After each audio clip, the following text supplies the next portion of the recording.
Hello, this is the sixth tutorial in the series, and today we're going to be finishing the first part of the series, which is creating the room itself. What we did until this point is create or model the room itself. Then we added lighting to the scene, then we added textures and materials to the scene, then we added windows and openings to the scene and the balcony itself. And now we're going to finalize it by adding background to our viewport. So after we added the background, the room itself will be essentially finished, and the next parts of this series will be about adding and creating, modeling and texturing things that go inside the room, like furniture or lighting fixtures or plants and things like that. Alright, so let's finish this by adding background. The first thing I want to do is go to the front viewport and create a plane. This plane needs to be big because it's the whole background of the image. And I don't need the segments, so I'm going to put the segments on 1. And I need to take this in the top viewport, this plane, and take it back so it's behind the sun. And I'm going to rotate it so it will be in front of the camera, basically 90 degrees to the camera, so that the image won't be perspectively the perspective of the background image won't be changed. Now after I place the background here, I'm going to call it background. And the next thing is I'm going to go to the camera. As you can see, you don't see anything, you don't see the background in the camera viewport. This is because in the camera we use the option we clipped the near plane so that we could place the camera outside of the room. We covered this in previous tutorials. But when you clip with the camera, there is also the far clipping, which clips the far end of the camera view. Which means that if our plane is placed here and the far clip is here, you won't see this plane because it's behind the clipping plane. What I need to do to fix this is up the value of the far clipping, like so it will be behind the background plane. Now if you go to the camera viewport, you can see the background plane. It's too small, but you can see it. Next thing I'm going to do is I'm going to make it much larger so it covers the windows and all the openings. I'm going to make it higher so it covers everything nicely, like so. Now our plane is aligned. Alright, next thing I'm going to do is I'm going to make sure that our sun and our sky dome won't be interrupted by this plane. For instance, if I place this plane somewhere here and I render the image, the sun will intersect with the plane and the sun rays won't go inside the room. So effectively our plane is messing with our scene. This is something we don't want. So what we're going to do is we're going to make sure that for the sun and for the sky dome, this plane does not exist. How we do this? We go to the sun, we go to exclude, and we're going to exclude the background plane. Now shadow casting and illumination is excluded by the sun. So effectively this plane is invisible and does not exist for this sun. I'm going to do the same thing for the sky dome. I'm going to exclude it, the background. So even if this interrupts the sun or interrupts the sky dome, it doesn't exist for the both of them, so it's fine. It doesn't matter where you put the plane now. Alright, the next thing I'm going to do is I'm going to right click in object properties, and I'm going to make sure that our backplane won't receive or cast shadows, it won't apply atmosphere, and it won't be inherit visibility. What this means is this plane, this background plane, will only be visible to camera and visible to refractions, like the floor, for instance. And that's the only thing we need this plane to do, only to be visible to the camera. We don't need it to interfere with the lighting in our scene in any way. So we disabled everything except these two. The next thing, I'm going to right click and go to view ray properties and disable the generate global illumination and receive global illumination again, so this won't interfere with the global illumination in the scene.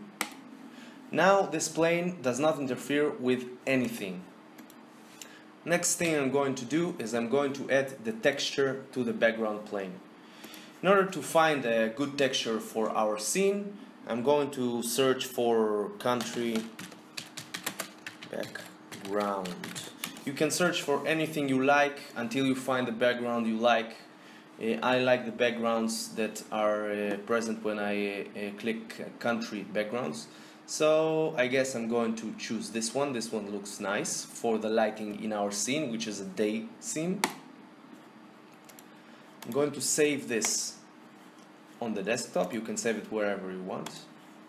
And now I'm going to apply it to a material, to a standard material.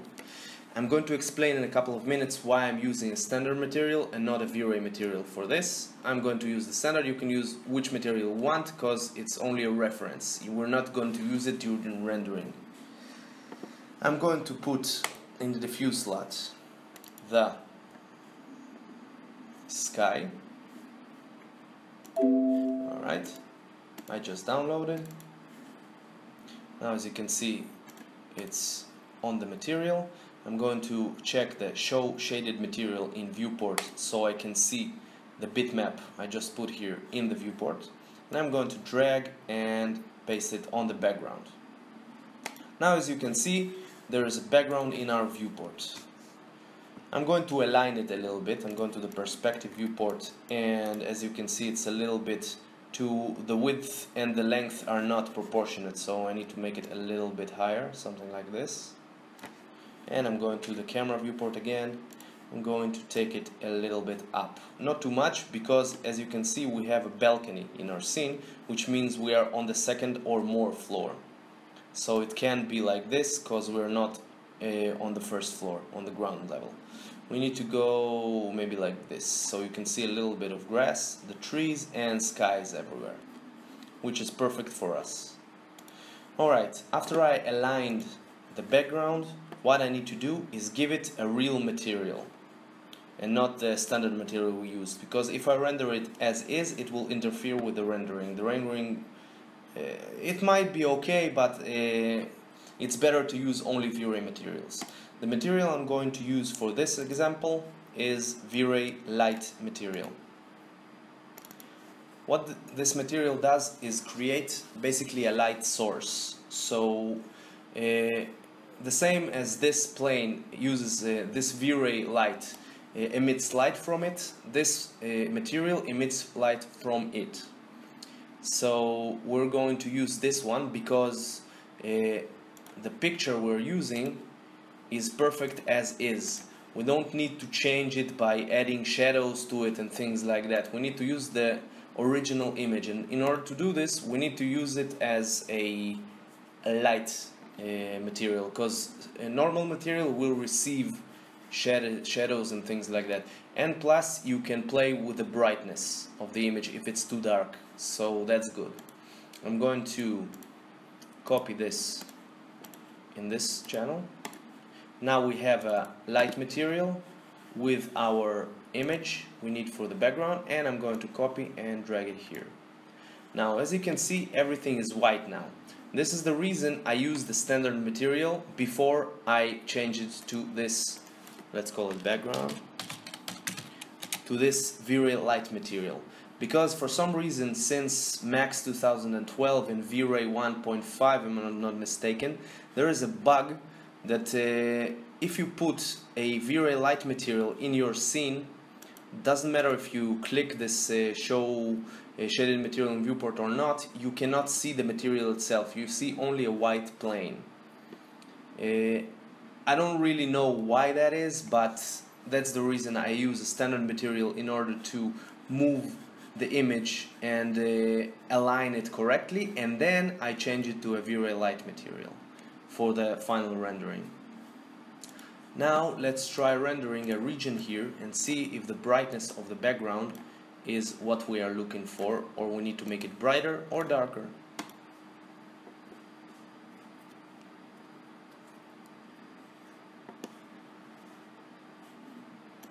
Alright, this is enough. As you can see, if you look at the image itself compared to this, it's very dark. We need to make it twice as bright. So I'm going to go back. Let's try rendering now.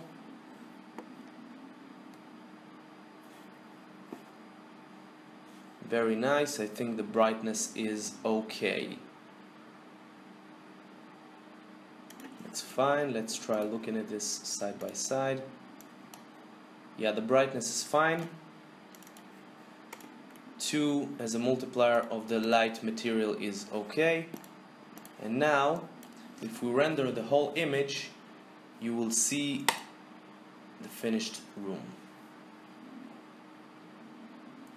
But before we do that, there is a problem at this region. As you can see, or not see, there is no tree here. The tree at the background continues from here to here, but there is no tree here. Something happened at this region. And what happened is, you have a cross section of 3 layers of glass here. What I mean by that is, you have the glass of this door, the sliding door to the left, you have the glass of the sliding door to the right, and you have behind it the glass of the rail. So the reason you see trees here, here and here is, here there is only the glass of the rail and then the background image. At this region there is only the glass of the door, sliding door. Behind it there is a glass of the railing, and then you see the background image. So there are 2 layers of glass here. Same thing at this region. You have 2 layers of glass. You have the door glass and the railing glass. But here, at this region where you cannot see the tree, you have 3 layers of glass. You have the glass. The doors intersect each other. So you have the glass of the front door, you have the glass of the back door, and you have the glass of the railing. So the depth of the transparency is high. What you need to do to fix this is go to the glass material, and in the refraction, which is the transparency value, you have a maximum depth. This is the depth of the transparency.